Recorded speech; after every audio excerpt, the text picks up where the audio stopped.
Hello friends, it's me, Squick again. Just doing another update video. Um, so, in case no one knows, the 1.1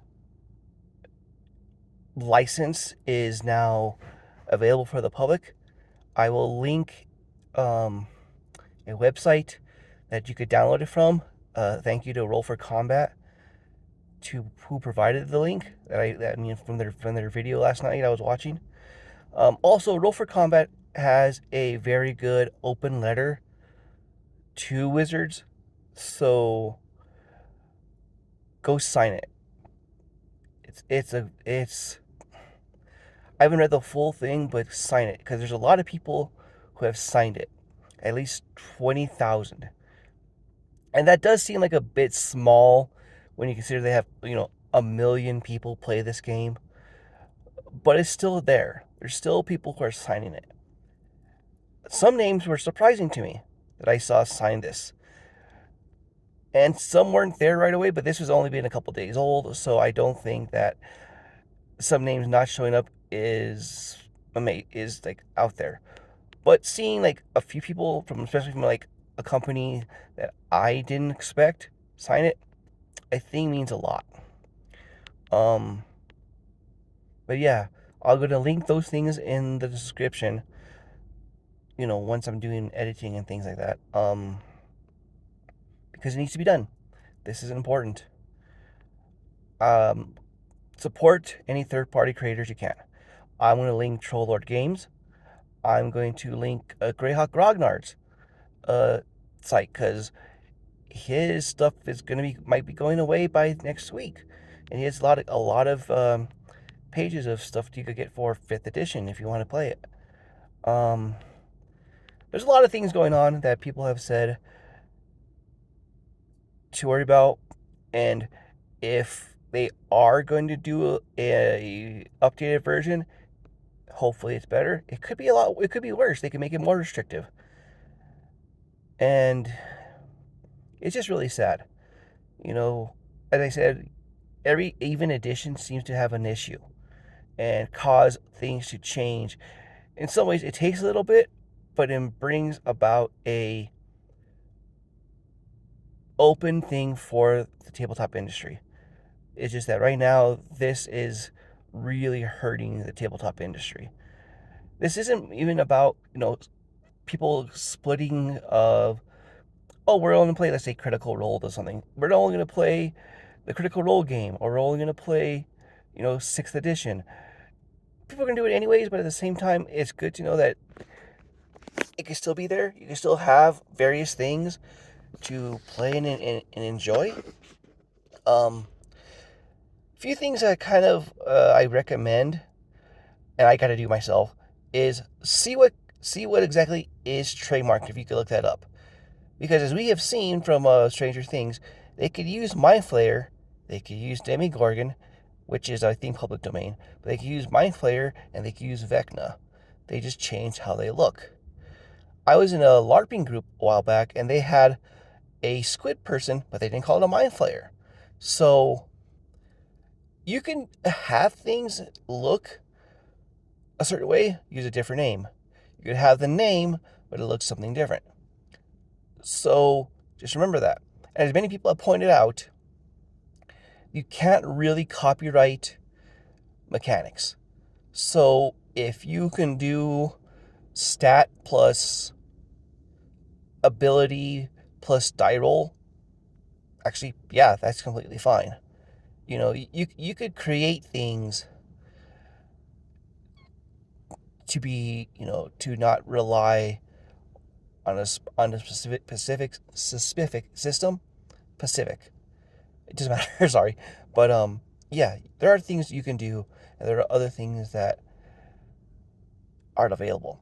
And yes, even I understand that while people like Paizo can go do a completely new system, it's a lot of back work and stuff to do.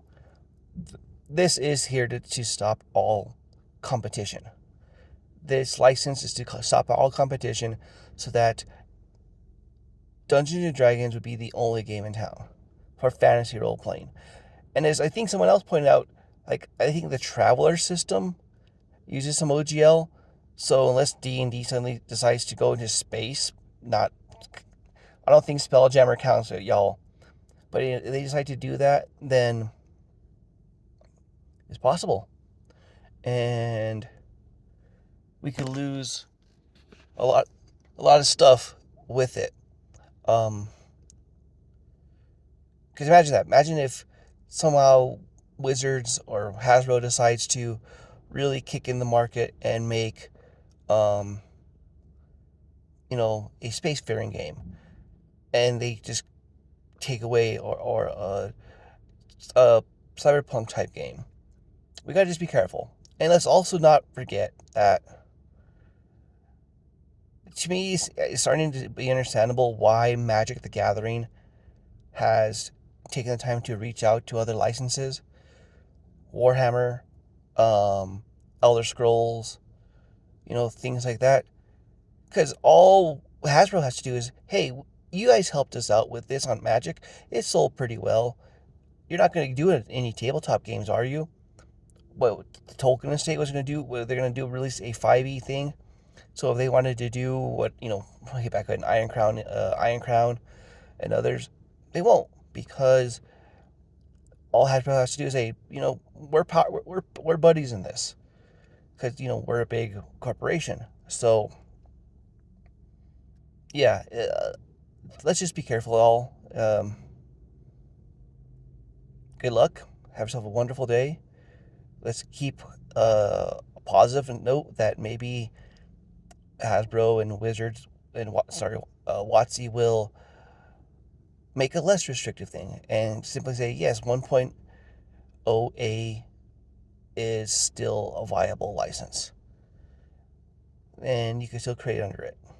Because like a few people have others said, you could do 1.1. Let them. There's nothing wrong with updating a license at all. It's just that this is hurting more than it is helping, and they want to have 6th edition be under this license.